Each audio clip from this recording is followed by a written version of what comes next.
episode 50. Hello, welcome back. This is NPK and I'm Thomas. And I'm Stephen. And today we're doing a podcast on growing media and it's episode 50.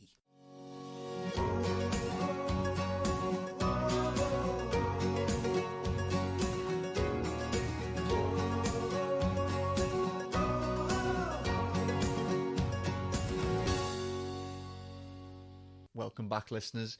Yeah, as Thomas said, we're talking about grow media, and this is episode 50. Yeah. Well done. How did we make it this far? I don't know. I think the people are going to start putting a petition in against us to shut us up, I think. Yeah, don't make that petition. We like doing this. Yeah. We've come quite a way, actually, haven't we? Yeah. We've got our own studio now. We'll take some pictures and put them up for you to have a look at. Yeah, we haven't done that yet, have we? No. Obviously, our kit, which is top of the range now. We've got these chairs. We're in the Superstore in Morton. That's where our recording studio is. So we've got squeaky chairs. So you might be able to hear some of our squeakiness because Thomas gets very active and excited when he talks about grow media. So bear with us until we get some nice fancy chairs on Thomas, of course. So grow media, right? There's a few bits and pieces about grow media. What are the different makes of grow media? What do we use them for? How to choose between soil, cocoa, hydro, pebbles, this, that, all the different types of media. Yeah, and the blends as well. You've got some 60-40s, 50-50s, yeah, in there. You can also make up your own blends as well. Yeah. How can we improve our media that we're using?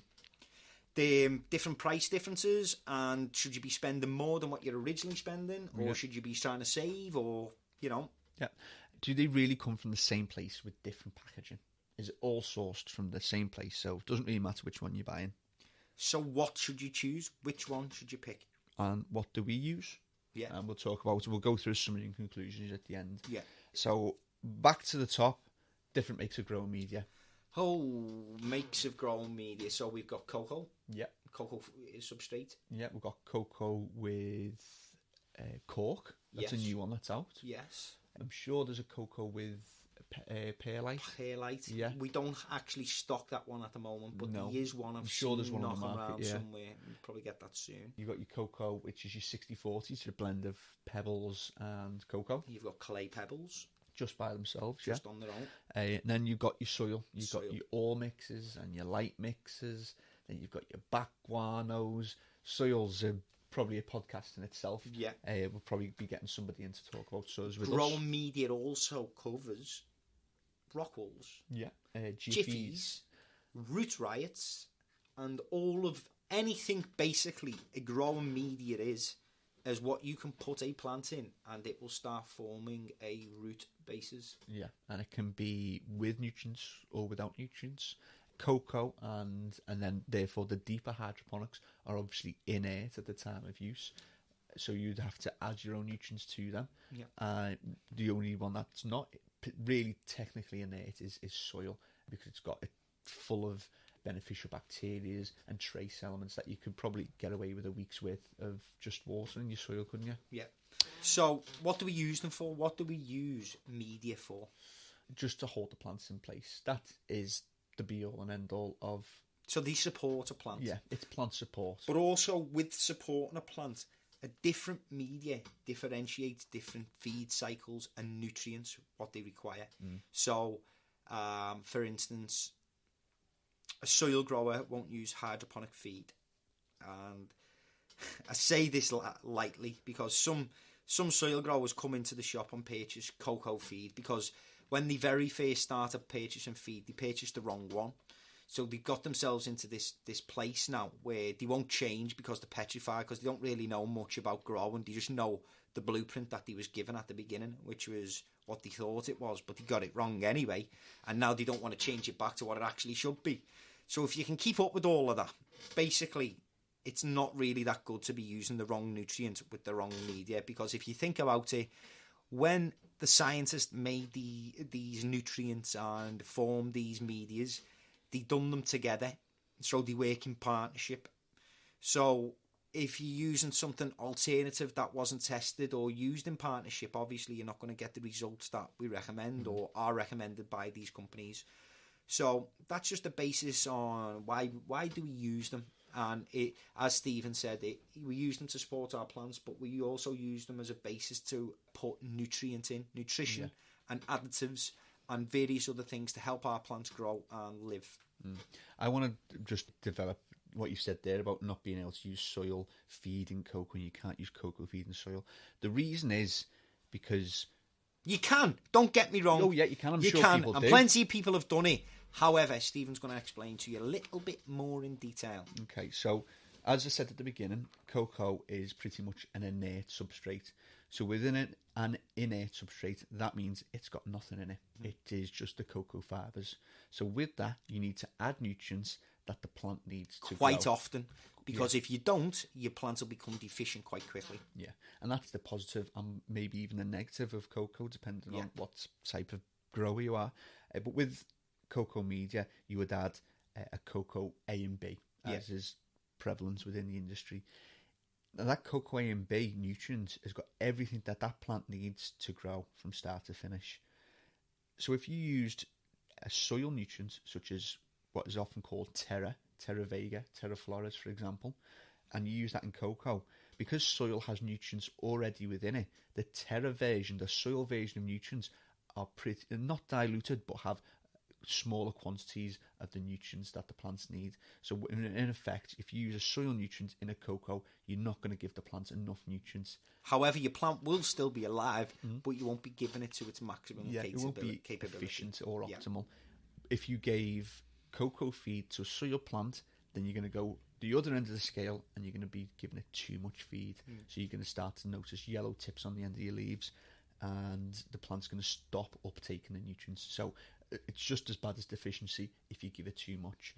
These have been developed by scientists, by people who have PhDs and people who have been in the industry for decades. Don't be going against them. If you're in cocoa, use a cocoa feed. If you're in soil, use a Terra or a soil feed. And if you're in hydroponics, there's a couple of options for you. There's a run-to-waste hydroponic nutrient, and there's a recirculating hydroponic nutrient. Be aware of what type of system you use, and also be aware of the type of nutrient that you're going to be needing, because it's very important. If you don't get that right, you're just nothing else is going to fall in place. You're putting a round peg in the square hole, and nothing's going to go in place for you. So that's my little say on. Also, nutrients. if you're unsure about media, don't be afraid to ask us, because media itself is a complicated situation. I had a customer not so long ago who had been told to use soil, but he'd been growing in soil, but his whole past knowledge was growing in cocoa. Now, when you grow in cocoa, you have to put a nutrient in nearly all the time. Every time you feed your plants water, you need to put nutrient in. So we took this on board with soil. Big mistake, because soil has a memory. You only need to feed soil a couple of times, maybe a week, because it holds and stores the nutrient within the soil. So basically, every time he was feeding his plants, he began to put nutrients in. Within 5 feeds of this plant, it would have started becoming over-fertilised. However, he didn't know anything different, and he didn't explain this to anybody for weeks after, where at this point his plant was severely dead. It looked like something out of a zombie film. It was that bad. It looked as if what's that place, Chernobyl? Yeah, Chernobyl. Yeah, Chernobyl. That's what he had done to his plants, because he thought a cocoa schedule was good enough for soil. So that's just another side of the scale. And if you're unsure, just call us up and ask us and say, this is what I do. As again, different horses for different courses. So different types of media will suit different types of people. There's no right and wrong media.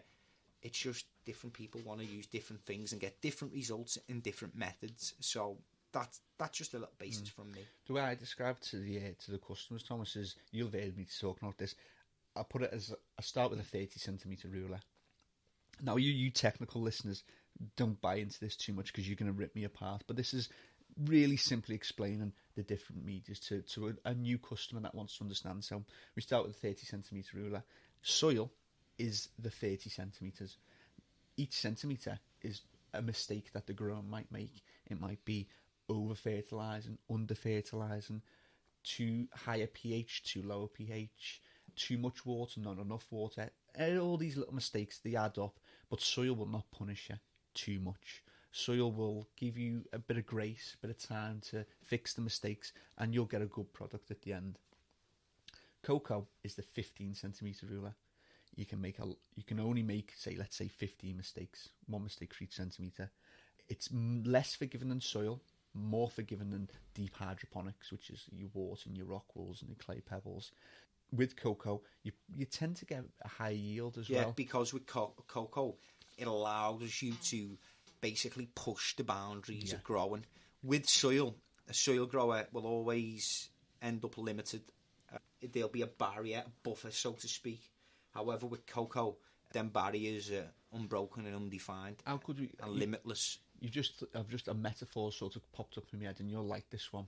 So a soil grower has a cap on his car. Yeah. And it's limited to 70 miles an hour. Yeah. You can't really go wrong at 70 miles an hour, can Yeah. you? A cocoa grower has that cap, but it's at 120 miles an hour. Yeah. Now, things can go wrong if you're not a good driver, but you can steer the car and you can get to A to B much quicker at a faster time, and everything's hunky-dory. Now, there's no cap with hydroponics. You can do 200 miles an hour on the German Autobahn if you want to, but trust me, there's a lot of room for mistake. And if you make a mistake in hydroponics, you're going to get punished. Like if you crash at 200 mile an hour, it's game over. Game over. Pretty much in hydroponics. And when I speak about hydroponics, I'm talking your deep water cultures. Your deep water culture and your deep hydroponics is your 5 centimeter ruler. It's probably not even that. Not many even mistakes. that. 1 centimeter. 1 centimeter ruler. If your pH is out for a day, if your EC's up or down too much, now the temperature of the water comes into play as a massive factor. So bear this in mind when you're choosing your media or the type of method that you wish to grow in. Yeah. How can we improve our media? Okay. So there's lots of... Putting nutrients aside, yeah, you can improve your soil or your cocoa or your hydroponics. It's a variety of methods. The most prevalent way is by using beneficial bacteria. Okay. A lot of companies do this. You have granules by companies that make granules, which is basically just your beneficial bacteria that attach onto the root zone and work symbiotically with the plant. The plant excretes sugars through the roots, and the bacteria take up certain nutrients and help the plant to feed. So basically what he's saying about granules, what he means by granules, it's like a small tub, and when you're planting into the soil, cocoa, whatever it may be, you just sprinkle a bit of these in, and this just helps the plant establish into the media. Not only that, beneficial bacteria, you can improve your media by adding bits and pieces to help you out along the way, i.e. some soil growers buy a bag of pebbles, and at the base of their pot they give 1, 2, 3, 4 inches of pebbles to help with drainage. Some soil growers add a dolomite lime to neutralise the pH to 7. Some soil growers add more perlite or vermiculite for air and water retention. Some like to make up their own mix of compost and peat moss and to also for water retention and stuff like that.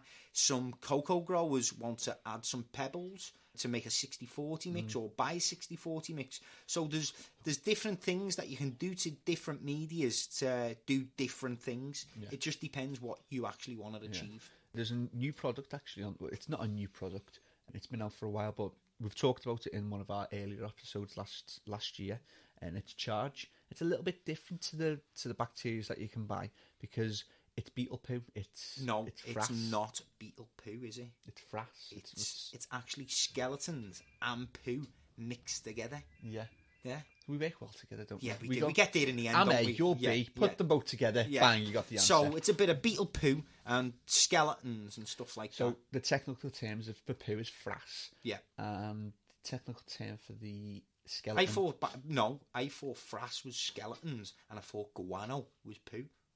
Guano's another name for poo. I think guano's typical for back poo. I tell you what, we're a bit stuck on this one. So if you've got any answers for this, maybe Gareth Hopcroft, our friend at Charge, could give us a call and let us know what the difference is between these. But what do we know about Charge?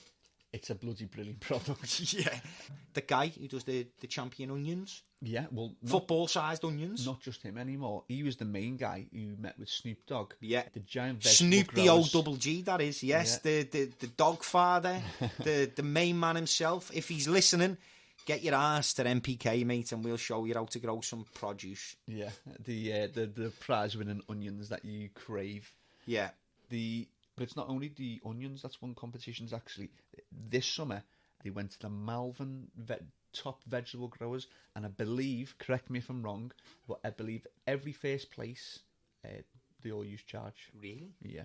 So it's not just the onions now. Okay. Every top vegetable grower is using charge in their mix to get into the Guinness Book of Records. Okay, so that's just another way to improve your media. So what about prices and people's budgets and the cost of different medias and stuff like that? So the price difference, and should you personally be spending more? So let's go to our shop for a second. Yeah. We have Coco, bottom range Coco for £7.50 a bag, a bag of 50 litres. Yeah. Then we have higher grade Coco for £10 a bag, and then premium quality Coco for £12 a bag. Yeah. The difference between all three is not a lot, but can be huge to you. So your £7.50 bag of Coco is still fine. It'll grow your plants very well. But it's not treated. It's not treated. Washed or and buffered. Yeah. So you can have fluctuations in pH. Yeah. You may get little bits of green growth on the top. Bits of grass growing out of your pot. Because it's not been treated. So as you take step levels up in pricing, you start to see that it's washed and buffered better. It's fluffier. The cation exchange capacity, the CEC, which basically tells you how much the cocoa is going to steal from your nutrients and how much it's going to allow your plant to take up nutrients. Very simply, but I think we'll talk about CEC at a different time. Yeah, we will have to cover it, because I think a lot of customers just come in and look at a bag of cocoa. Well, to be... I've just tickled myself. The amount of times I'm hearing, and it's starting to annoy me, customers coming into the store and asking for a bag of cocoa soil. What the fuck is cocoa soil? Please tell me.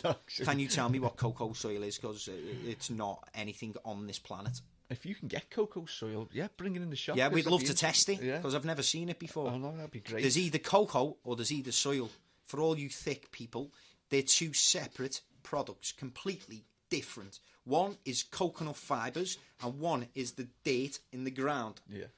Not both of them mixed together. So you can do your shop owners and staff a massive favour by going in, and if you would like soil, ask for soil. If you would like cocoa, ask for cocoa. If you want cocoa and you go in for soil, you're going to come out disappointed. Yeah. And then if you ask for soil and you say, can I have some nutrients, you're going to get soil nutrients. So you're going to end up with a completely different product from what you want, and it's your fault. So do the shop owner a favour. Tell them exactly what you want. Use the correct words, because it saves so much time. Let's take it one step further. Do your plants a favour and yourself, and learn some knowledge on the subject of growing and cultivating.